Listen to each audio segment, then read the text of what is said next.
took a dive. So, are we good? Are we going? All right, good. Well, I want to start off just because we've been sitting a long time with something that's not related, just a Jeopardy question. Okay, so I'm going to give you the answer, and then I'm going to see if you can come up with the question, okay? So the answer, now remember the question always has to be what is, or something like this, okay? So I'm engaging you. You're having to, we're starting to be interactive here, okay? So the answer is peck, peck, boom. Peck, peck, boom. Does anybody have the question? Any guesses? Yes. What is a chicken in a minefield? Yes! I'm not kidding. Really? I have it written down right here. That was not a setup either. That was not a setup at all. What is the chicken in a minefield? I know for some of the animal lovers, that's probably not that funny of a joke. I used to be an animal lover. I lived in New York City, actually. And I was living in New York City when God called me out of my dark years. I had a period of my life that I called the dark years. The dark years. And it lasted from 20 years old to 26. When I was following the Lord, grew up that way, knew I was saved, you know, president of youth group, the whole bit, and then at 20 years old, at University of Western Michigan, in the middle of the street in front of a frat house about midnight on December 1st, 2 months after I turned 20, I said, I'm tired of being good. And then I woke up 6 years later after God knows what went on. And so I was living in New York City, and God kind of called me out and said, you know, go to Texas. There was a girl I had traveled with and up with people who was going to school at UNT. And she said, you know, we're starting this Bible school. I think you're supposed to come to this Bible school in the summertime. And so I didn't want to, and I was kind of wrestling with God. But I just kind of come back to the Lord. It was a Thanksgiving Day service that at Fifth Avenue Presbyterian Church in New York City, where I came out of the dark years. So it was almost 6 years to the day. And then I started going to David Wilkerson's church in New York City. And so, you know, I was talking to one of my friends, telling him I was considering going to Denton, Texas. And he said, you know the difference between Texas and New York? I said, what? He goes, well, a New York zoo has the name of the animal in English, the name of the animal in Greek or Latin, and then it has a description of the habitat. It says a Texas zoo has the name of the animal in English and a recipe on how to best cook it.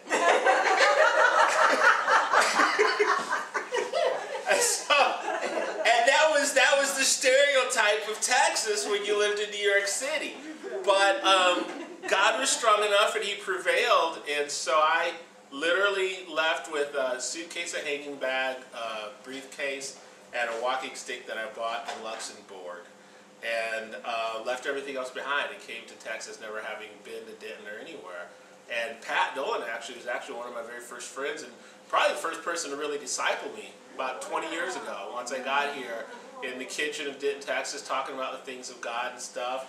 So I became a pastor, and I pastored in Denton for a while. Probably the highlight was starting the first women and children's homeless shelter in Denton County. And then I came up to Carrollton, Texas, here in North Dallas. And, well, I'm not in North Dallas right now. I'm in Oklahoma.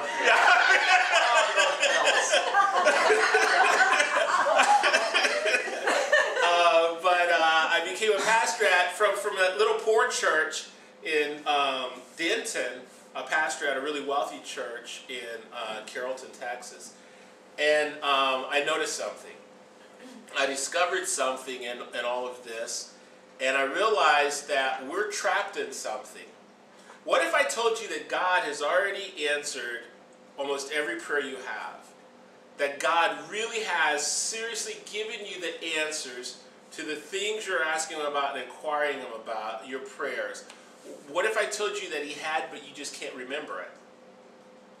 That literally, like some of the things we find out with neurodevelopmental issues where we're just amazed, like, wow, how does that affect this? I didn't understand how this worked or how that worked. What if you really, really had received nuggets from God and constantly are, but you just can't remember it? What if there's a radio station playing out there that's constantly from God, like a message to you, but you're tuned into another station? Unless you've made a conscious effort to escape what I've titled, or what I've called the big gray swirl, you're trapped in something that you probably don't even know you're trapped in. And that's what the faithfulnessofgod.com is all about. Basically, what I discovered is, well, like there's this experiment these scientists did, and I'm going to make sure there we go. There's an experiment that these scientists did where they took average people and put a harness on them. And they lifted them up on a cable over an airbag. And then they'd say, okay, now you count down 3, 2, 1, and then we're going to drop you, you're going to hit the airbag. So they say, okay, fine, 3, 2, 1. They drop them, they hit the airbag. They take them off the airbag immediately into a room. They sit them down at a table, they give them a stopwatch and say, now recall the experience you just had. And they say, okay, now picture yourself as soon as you started falling, start the stopwatch, and as soon as you hit the airbag, stop it. It was like 99.9% of everyone tested thought they were falling twice as long as they really were. And they couldn't understand what this phenomenon was. Well, what it is it's like a video camera will take 30 frames per second. And so it's just pictures, 30 per second, and then when it plays it back, that information, it looks like movement, okay? Well, our brain processes so many bits of information per second. We're constantly processing and sampling. What they discovered is there's certain environments you get hypervigilant. And you speed up that processing by about double. So if you're just normally noticing things kind of like this, well, you're hanging on that harness, they're about to drop you, and you're just, tons of information you're processing. So when you recall what happened, because there's twice as much information there as you would expect for that same period of time, it feels like that period of time lasted longer than it really did. Does that make sense? You hear that explained all the time. A police officer or in a combat situation, they go, it was like everything was moving in slow motion, but it wasn't. I noticed this, then I noticed this, then I noticed that, and then I noticed this. Well, you know it works in reverse. If you're not processing, if you're the opposite of hypervigilant, like sitting on the couch just watching TV, which uses less processing than REM sleep, it literally does. If you're just sitting on the couch or watching TV, your brain is processing less. You can look up and it's 4 hours later, it seems like a minute. Because it works the opposite. There's so little information in your brain for that period of time, it seems like it's just been a minute. And you're like, I can't believe we're just sitting here all day. Well, here's the thing. The enemy has gotten us so distracted and so busy about so many things that life is just a blur anymore. It's just one big blur. And we're not fully present in the here and now hardly at all. We're always multitasking. You can't multitask. It's a myth, it's a lie. Computers don't even multitask. They just have a processor here that at the speed of light does a little bit of this task, a little bit of this one, a little bit of this one, a little bit of this one, and then goes back over here. But that one single processor in a computer can only do one thing at a time. So, and then they call it hyper-threading so that they go this. So you can't multitask. If you think you're multitasking, what you're really doing is you're just half present in two different situations at the same time. And you're not processing all that information.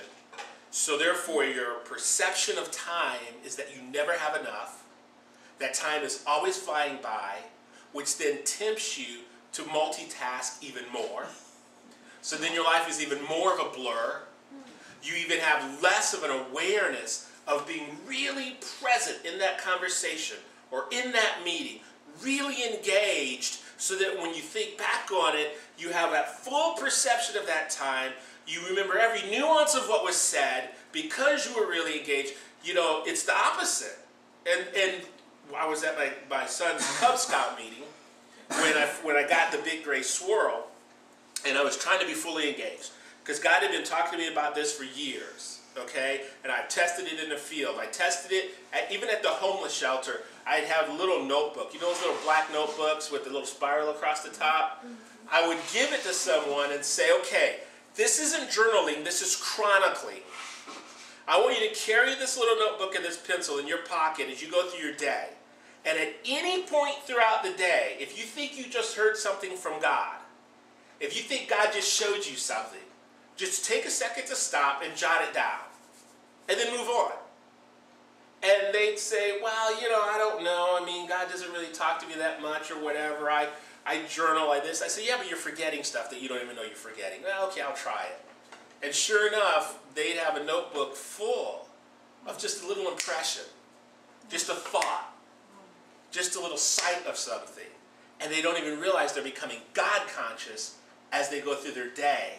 They're tuning into that radio station that's always just playing in the background, no matter what they're doing, and they're catching those little bits and pieces, and they're being more fully engaged in life, realizing in any conversation, in any situation, in anything you do, it's just an opportunity for God to point something out, for God to show you something. And then on Sundays, going over that week's notes in their notebook, all of a sudden they start to see answers. They start to see things that God told them. They start to see little words that then they meditate on, and God spreads those words out into sentences and paragraphs. And so I was at a Cub Scout meeting trying to be fully engaged because, I'm aware of this. And they were painting. And I noticed one little kid was like me. And he, got the orange, put it in the middle. He gets the green or the blue, puts it on the orange. It makes a different color. Okay, so he gets another color, makes a different color. Well, you do that enough, it just ends up gray. So he ended up with this big gray swirl on a piece of paper, and then he went, huh, and he threw it away. It's just what I would have done. I noticed this other little boy painted the corner red. Then he painted this corner green. He painted that corner blue. And when he finished, it looked like a little piece of stained glass window. Every color had its own little place on the paper. And he looks at his father and he says, can I keep this? Can we hang this up? And Dad says, yeah, great, that's good. And I heard God say, that's what we do with our lives. And I thought, whoa.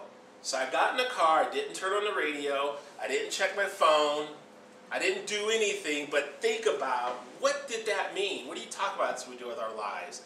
She said, Martha, Martha, we're so busy running around, trying to multitask, trying to do so many different things, messing with our phones, messing with our radios, messing with our laptops, messing with our satellite radio, messing with our TV and our DVR and everything else, that life is just turning into a big gray swirl.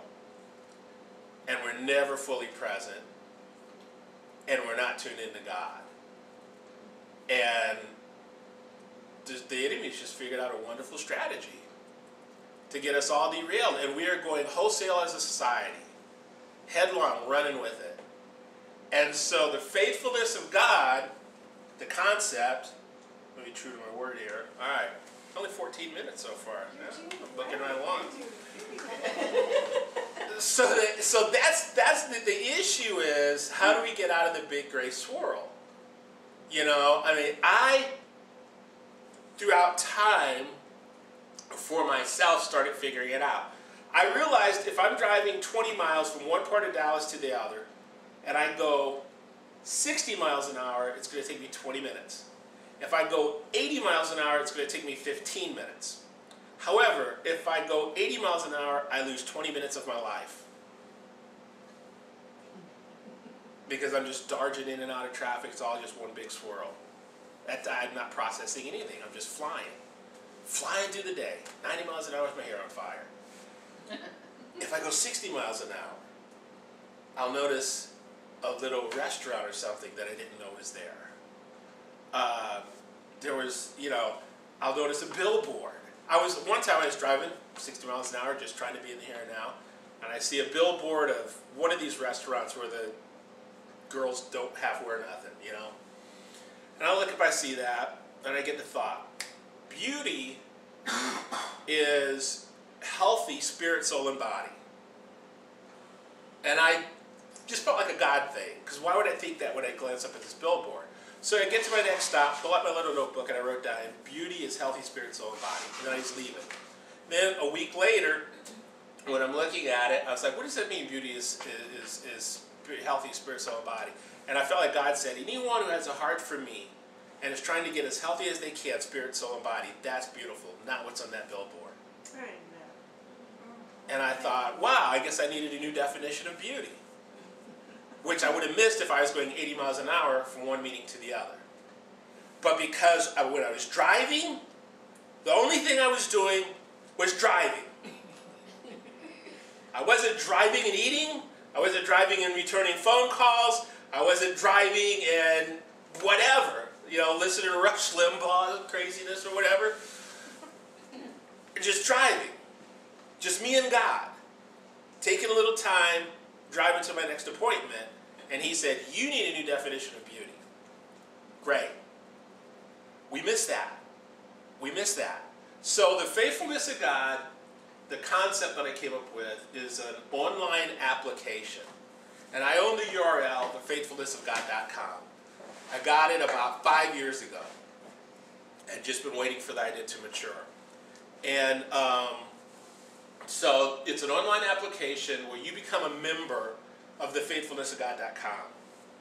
And if you see something, or you hear something, or you experience something that you know is God, you can call yourself and leave a message for yourself on your account, your private account in the Faithfulness of God. You can text message yourself. You can email yourself. You can upload something to yourself.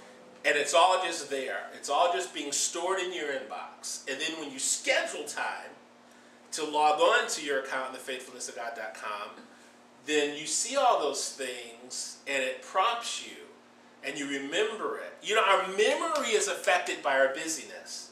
Do you realize it takes time for our minds to even decide what to store in long-term memory versus short-term memory?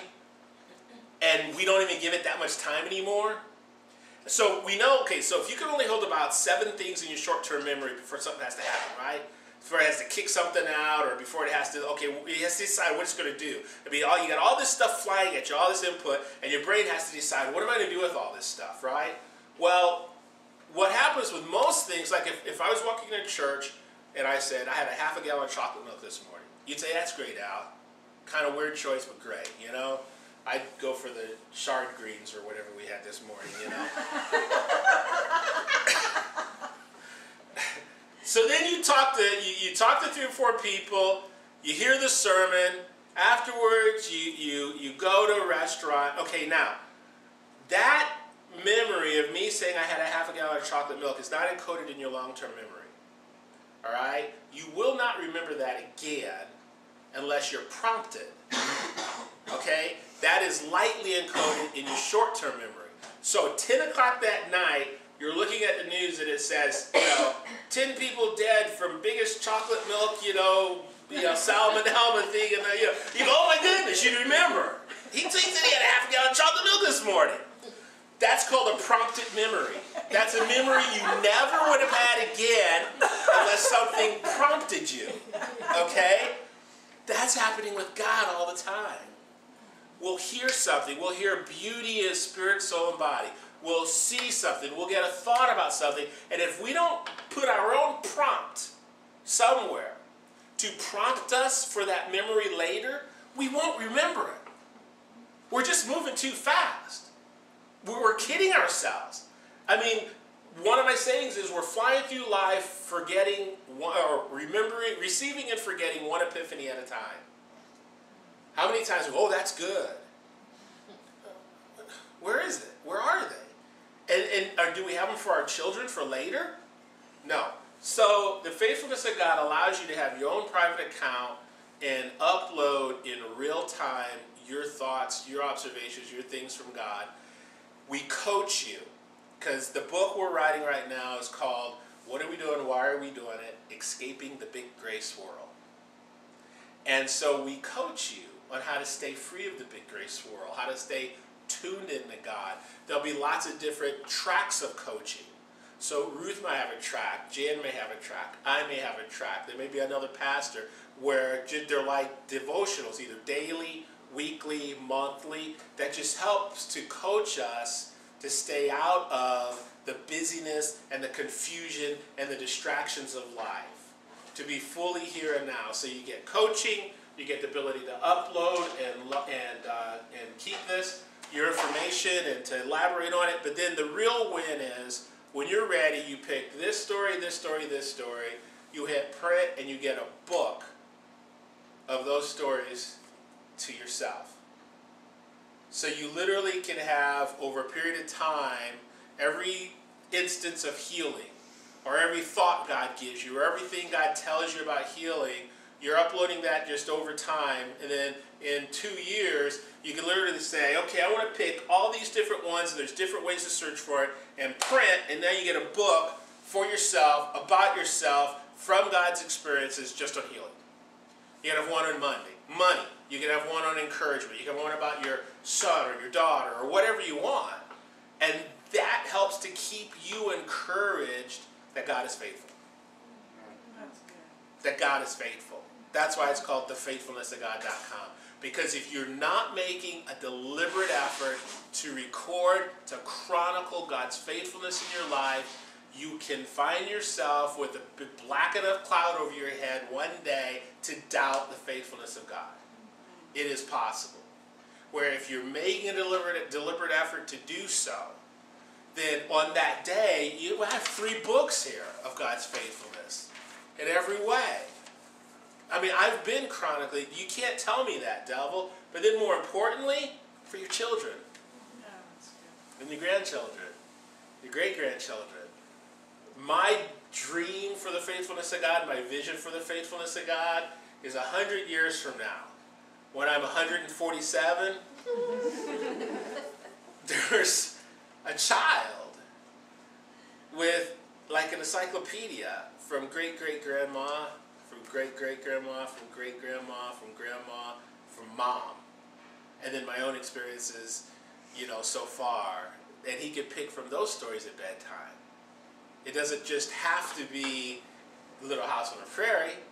It's an avalanche of faith from his own people, his own mother, father, ancestors. It's an avalanche of faith saying, look, 4 generations of God's faithfulness right here in these books beside your bed. You know he's going to be faithful with you too.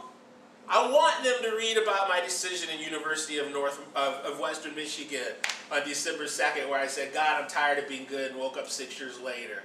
I want them to read that so they don't do the same thing.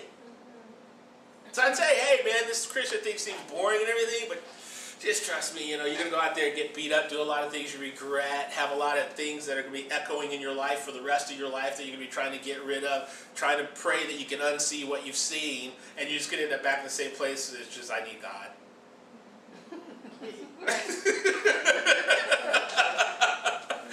That's all you're going to do. So I want them to read that. But if I don't have this for myself, they're going to be reading that 100 years from now. I'm just going to keep running 90 miles an hour with my 24. Okay, 6 flaps. I'm done. So anyway, I'm just going to keep doing the same thing. So any thoughts or immediate knee-jerk reactions, or not knee-jerk, or impressions from God, or questions? Different tracks. The ones, yes. When you were talking about that, she could have one. What brought me, or what came to my mind was there would be a coaching track like for expectant mothers. Absolutely. Or for...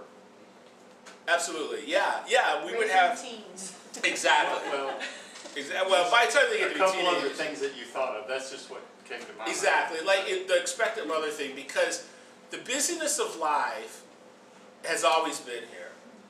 That's when the Martha, you're busy and anxious about many things. It's because Jesus came to visit. See, Jesus he doesn't get it. I give him an hour of quiet time in the morning. That's when he's supposed to give me all the answers. That's when he's supposed to show up. Okay. I mean, if I he needs to tell me something. I'm giving him an hour in the morning. Most mornings anyway. Okay, when I can in the morning. Right. I mean, it's in my mind that hour is anyway. And sometimes when it happens, you know, sometimes he's got to catch me on the run because I'm busy. Because I got stuff. I'm doing stuff, man, for you. You know? And he doesn't, he comes in the middle of the day, like with Martha and Mary. And then Martha, oh my goodness. Society has told me I need to serve all these people. Society says I need to be a good host. Well, what reflection would it be if I don't serve them? So she's getting plates and this and then she's like, oh, I'm listening, I'm multitasking. No, I got it, I heard it, I'm listening. She's not going to remember that visit. She's really not fully there. Okay, it's just going to be a big blur to her. And so, and if you read that text, Jesus says, Mary has chosen the proper thing and it will not be taken from her. She's not going to forget this because she's right here. She's engaged. She's locked on. My phone's off, everything. I mean, I've had meetings with, there was this one meeting, and then this is all in the book, but there was this one meeting. This guy hired me as a consultant for public speaking, okay? He wanted to be a public speaker. And some people think I do okay at that. And so, I was meeting with him and giving him, you know, telling him, well, I would do this different, I would do that. And then I happened to mention, well, you know, Isaac Perlman came to my high school when I was, you know, a senior.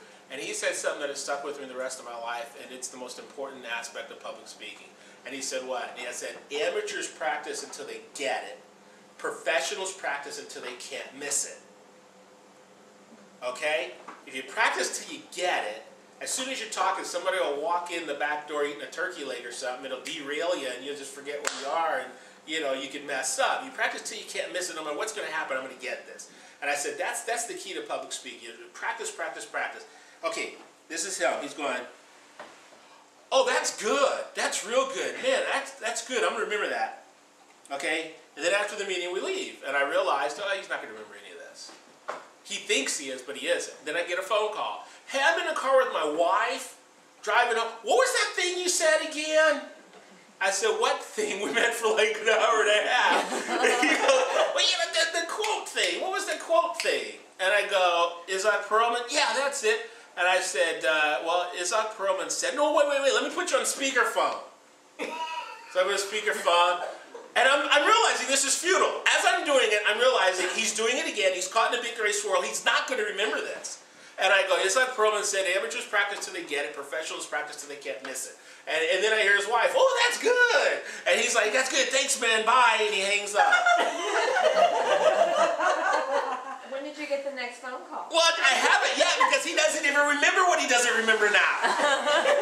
and the significance of it is one day, that big black cloud's going to come over his head. His public speaking career isn't going to be doing what it's supposed to be doing. And he will not remember that God's already told him what he needs to know to do what he is called to do. And he won't remember that God's already told him. And he'll say, why haven't you been talking to me?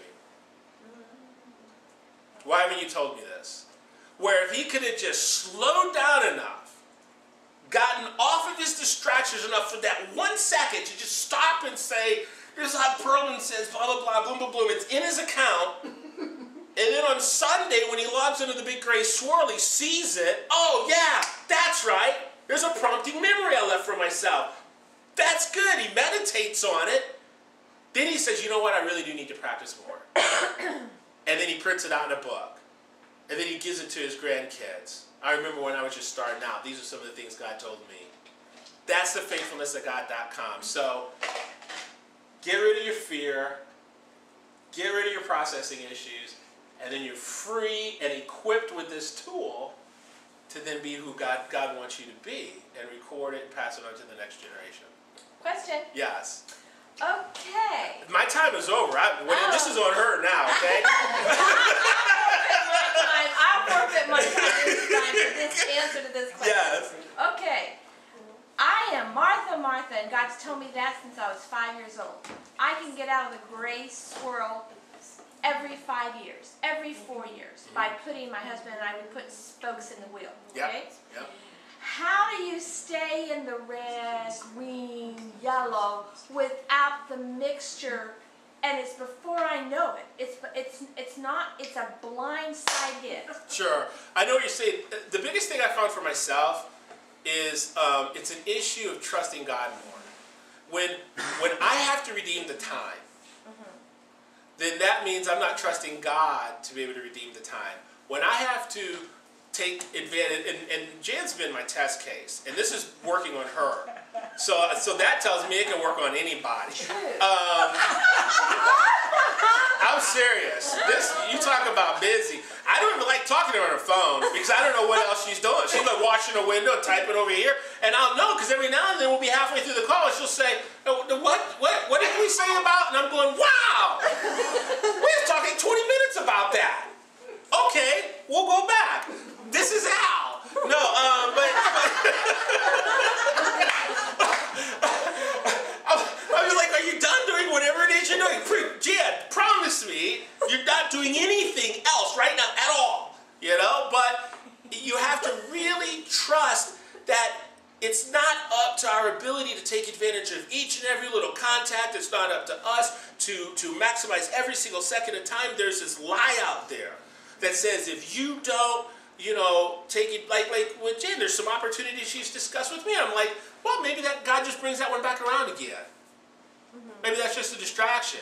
One of my jokes is I have ADD. Hey, what's that? It's just like you get distracted. The enemy's learned he can just wave something shiny in front of us and off we go.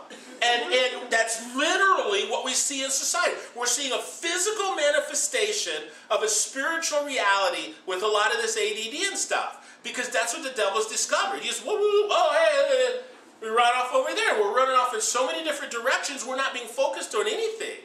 It's like, let's slay this Goliath first. Okay? Then we'll go on and get the rest of them.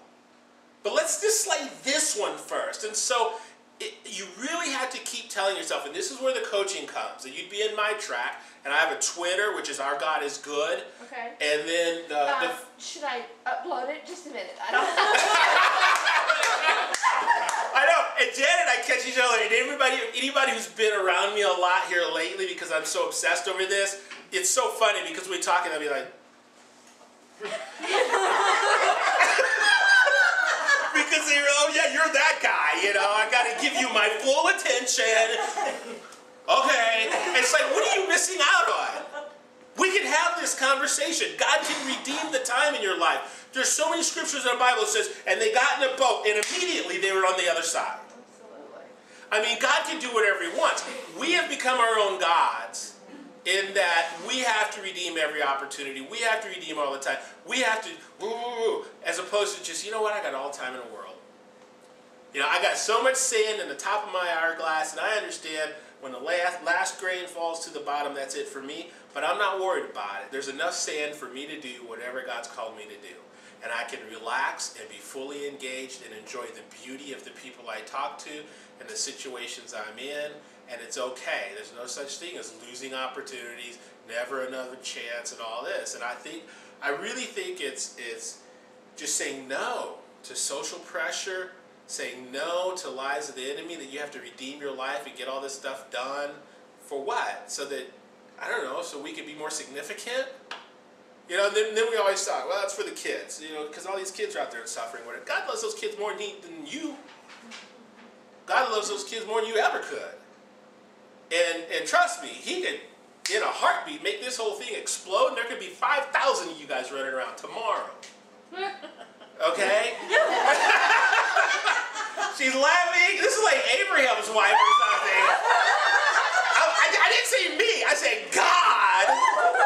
You said tomorrow. He's God. He's God. There could be like a whole cup. You could be like, where you guys been hiding? Oh, we've just been right here next door to you. Wow. I mean, He's God. They have to go through course 101.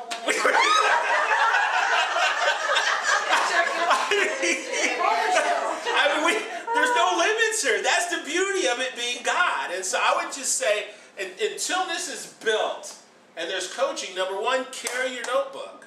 I have one in there. I have one with me. That just a little cheap notebook and a golf pencil. If you go to a golf store, those little ones that are sawed off. Oh, you know what? They also have them in the back of the pews.